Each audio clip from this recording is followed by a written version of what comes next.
Hello everyone and welcome back.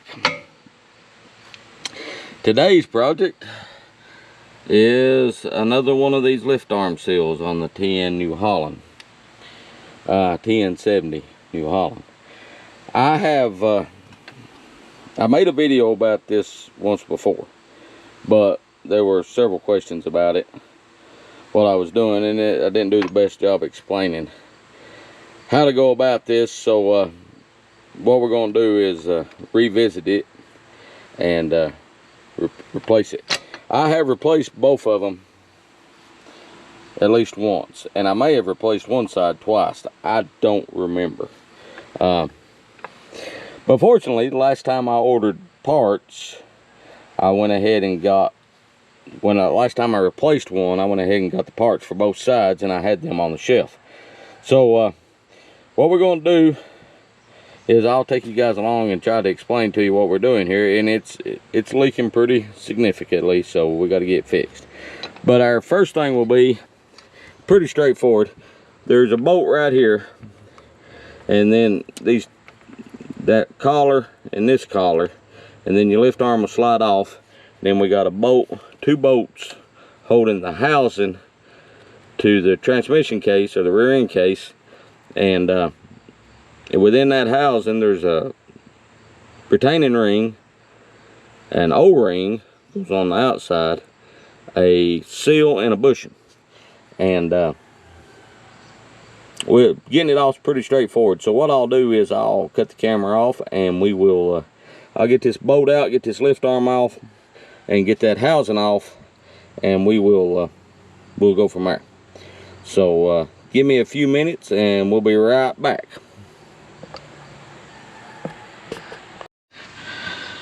Okay, we've got the lift arm off. Now just lay it down here on the side. I've got the two bolts out of it here on the other side. Now there's no way to get behind this housing to peck it off. Don't want to drive something sharp in here and mess up the mounting surface. So what I do is take a brass hammer and I turn it, get it pecked around a little bit to where I can gently peck on it like so. And once I get it turned far enough, maybe the other way will work a little better. Let's see.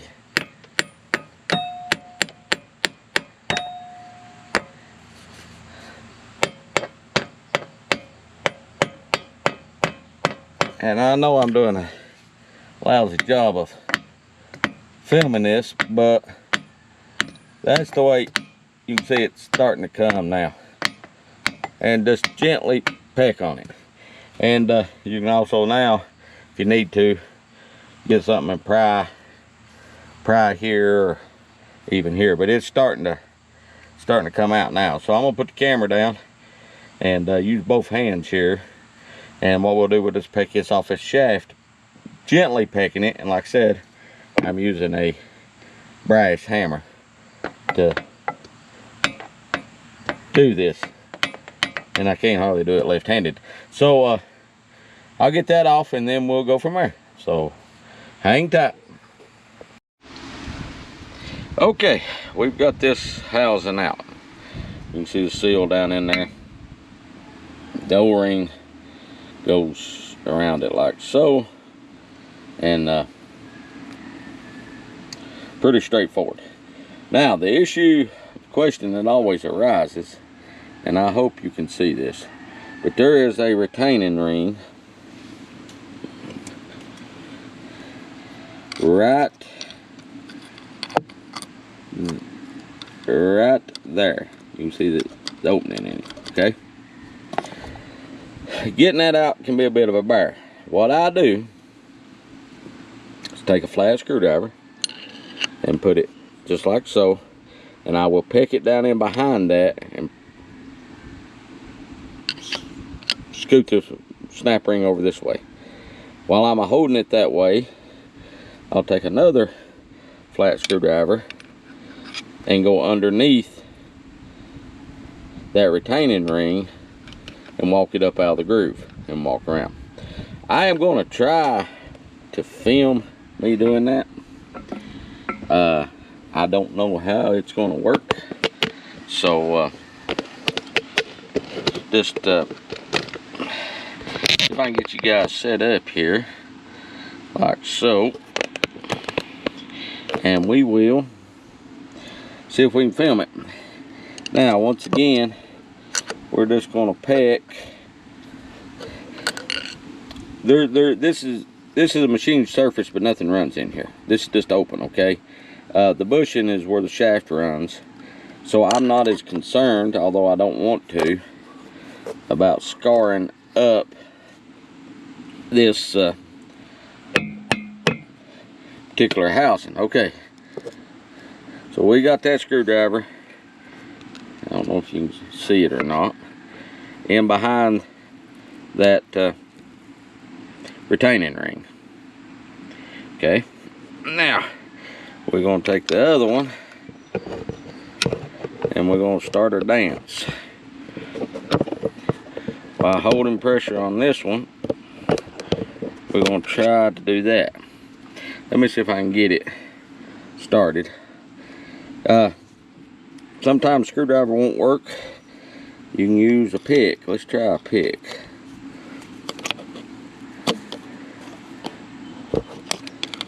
The idea is to get it up out of that ring or that groove, and then that happens. It can be a little bit of a bear.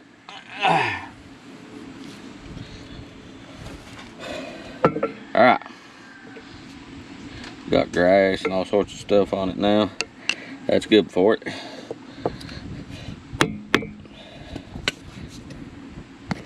Alright, I'm going to walk this screwdriver around a little farther. Not that far. Whoop, lost it again.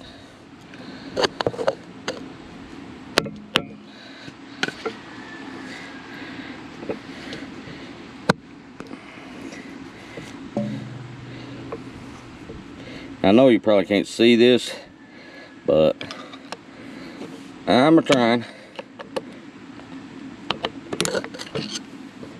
Alright. You see that? I had that spread over this way, and I stuck this under that end and walked it up. It's out of the groove right there. Now what I'm going to do is just walk it around and get it up out of that groove all the way around. Just like that right there. That's how you get it out. Now, when I was a wee lad, my daddy used to tell me there's the right way, the wrong way, and my way. That's how I get it out. Whether it's right or wrong, I don't know, but it's out, as you can see. Alright, so now what we're going to do, you got a bushing right here, and then your seal's on the other side. I replace the retaining ring, the bushing, and the seal when I do this. So what I'm going to do now is flip it over and drive everything out. Alright. I don't know whether I can film that or not, but we'll try it.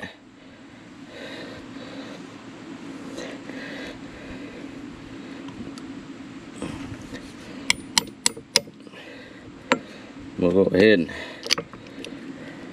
get some of that seal out there.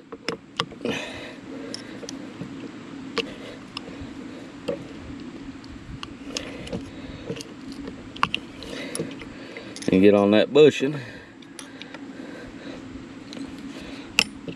or try to get on that bushing and peck it out.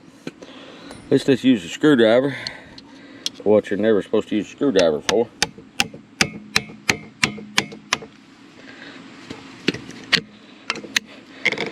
As you can see, that bushing turned, so we're going to peck it on, peck it on out. Or we're gonna try to peck it on out anyhow. Alright, hang on a second. Alright, we got something fit down in there now.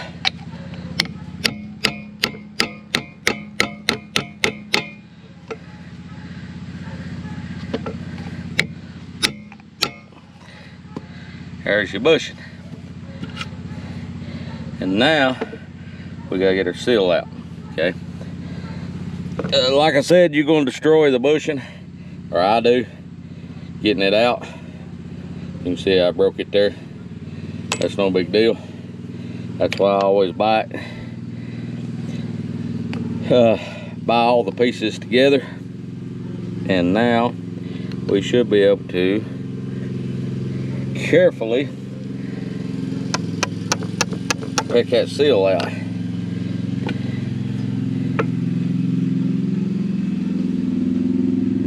And you know, it's wanting to be difficult, so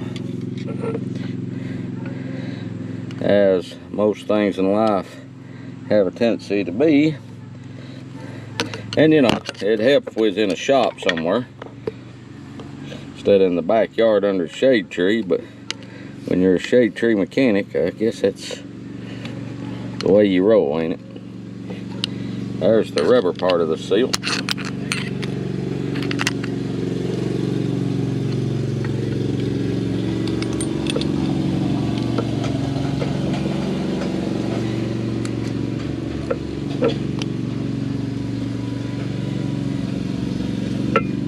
And that there's the lip that we got to get on.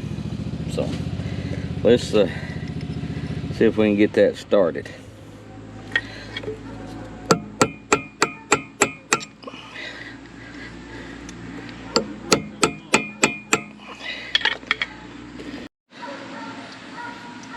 Okay, we got the rubber part of the seal out. Now what I'm going to do is peck the metal part out.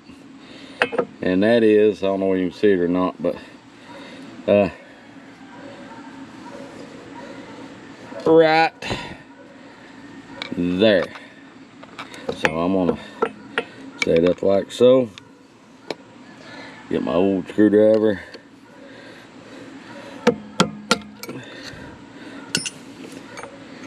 And peck it out.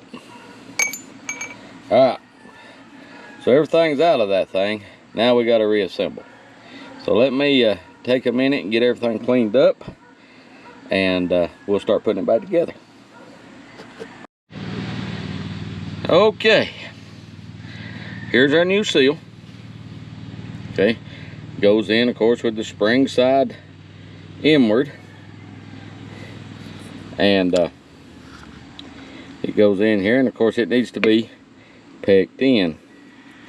Now, the interesting thing is, this spacer that we took off the lift arm shaft over here is just perfect for, you know, this is the old one. You can see it fits it just perfect to drive it in. And I hear thunder, so I'm going to set that down in there. Then I'm going to get myself a socket that fits. And I'm going to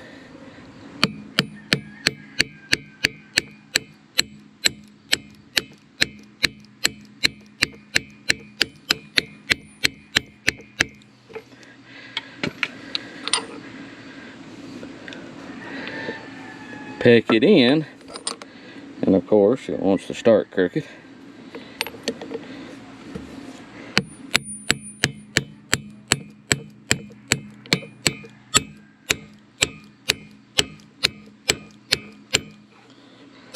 Not the proper use for an impact socket, but you hear it bottom out right there.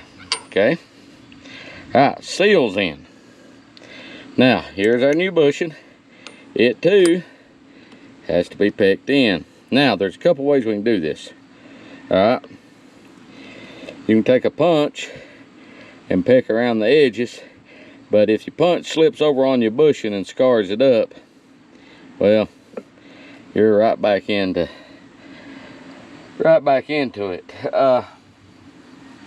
I typically try to find a socket that'll fit it. but that may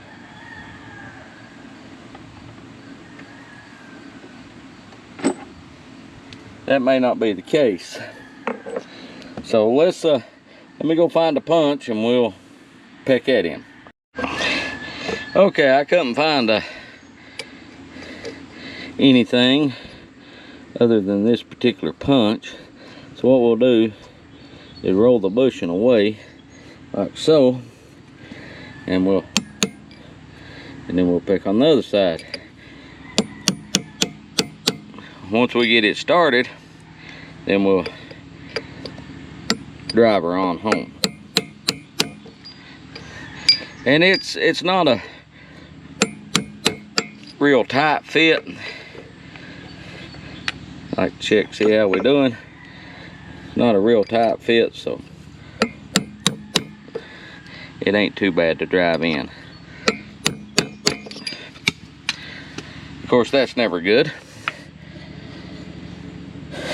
but like I said, if we were working in a nice clean shop somewhere instead of in the backyard, it would be different. So I'm gonna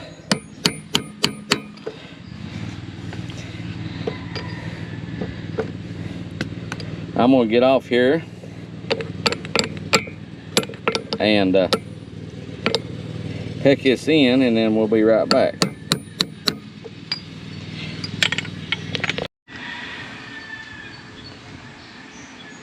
Okay, we've pecked the bushing in, got the seal in. Now all we gotta do is put the O-ring. We'll put a new O-ring on it and our retaining clip. Let's see. There's the retaining clip. And we're gonna put it in the same way we took it out. And we'll make sure that it appears that it's down deep enough. If not, we may have to seat it a little more. But what we do is get one side started.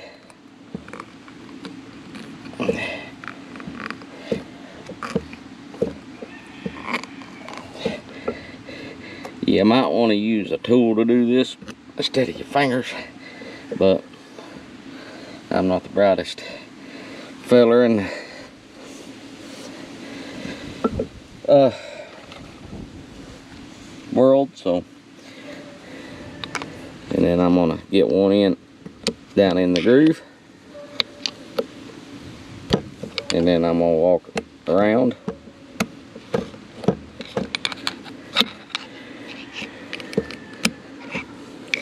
And if you don't have your bushing deep enough, you'll know it right here. Okay, so, and I don't believe we're quite deep enough, so I'm gonna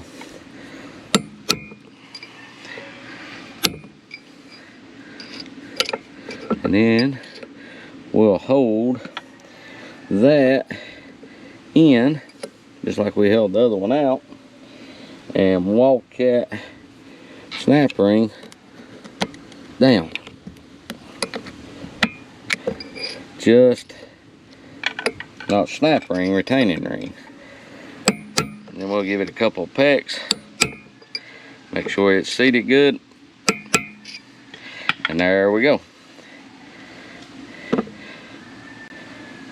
And the final step is we take our new O-ring, put it around that, make sure everything's nice and clean, and then we reassemble. So I hope that this video clears up all the questions from the earlier one about doing this. If you like what we're doing, you hear the thunder in the distance. I'm gonna try to get this thing put back together right quick. When I go to put it back, be careful not to cut your seal on your shaft. And I peck it, get it started just by pecking it, then I put my bolts in and pull it up that way, so it comes up nice and square and everything. So I'll do that, button everything up. Gotta get some hydraulic fluid. I don't have any here, and I will keep these just for spares. just in case.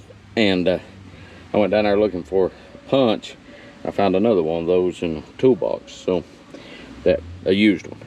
So if you like what we're doing, please hit that like button, that subscribe button, and next time we'll be doing some other stuff. We're going to get started on some Holland recovery stuff here in a day or two, and we'll take you guys along for that. So thanks for watching, and we'll talk to you guys later.